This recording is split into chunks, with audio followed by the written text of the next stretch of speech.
তিন নম্বর উপদেশ দিলেন, পিতা মাতার অবাধ্য হয়ে না। বলেন না সুবহানাল্লাহ। হামালাতহু উম্মুহু ওয়াহনান আলা ওয়াহনিন ওয়া ফিসালুহু ফি আমাইনা নিশকুর লি ওয়া লিওয়ালিদাইকা ওয়া ইলাইকাল মাসির। তুমি তোমার মা বাবার সাথে কোনোদিন খারাপ আচরণ করো না, বলে তোমার মা তোমাকে কষ্টের পর কষ্ট ধরে গর্ভধারণ করেছে। প্রত্যেকটা মার সন্তান জন্ম দিতে গিয়ে মৃত্যুর মুখ থেকে ফিরে আসতে হয়। কি বলেন, ঠিক না বেঠিক? আমাকে জন্ম দিতে গিয়ে আমার মার মৃত্যুর দুয়ার থেকে ফিরে আসতে হয়েছে। কত মা মারা গেছে, আমি ছোটবেলা দেখছি, আপনারা দেখছেন। সন্তান ভূমিষ্ঠ হতে গিয়ে মা মারা গেছে, বহুত ইতিহাস আছে। মা জানে আজকে তার সিজার, পেট কাটা হবে,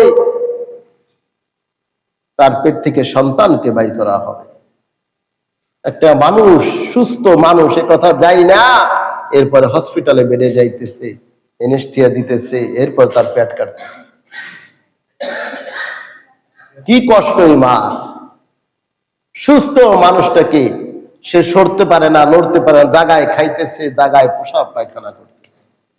একটু আগেই সুস্থ ছিল, আজ আমাকে দুনিয়াতে আনতে গিয়ে মা বিছানায় পড়ে গেছে। কি বলেন, ঠিক না বেঠিক? সুস্থ মানুষ ছিল, মার শরীরে কোনো দাগ ছিল না, কিন্তু আমাকে দুনিয়াতে আনতে গিয়ে ওই মার শরীরে কাটার দাগ হয়ে গেছে।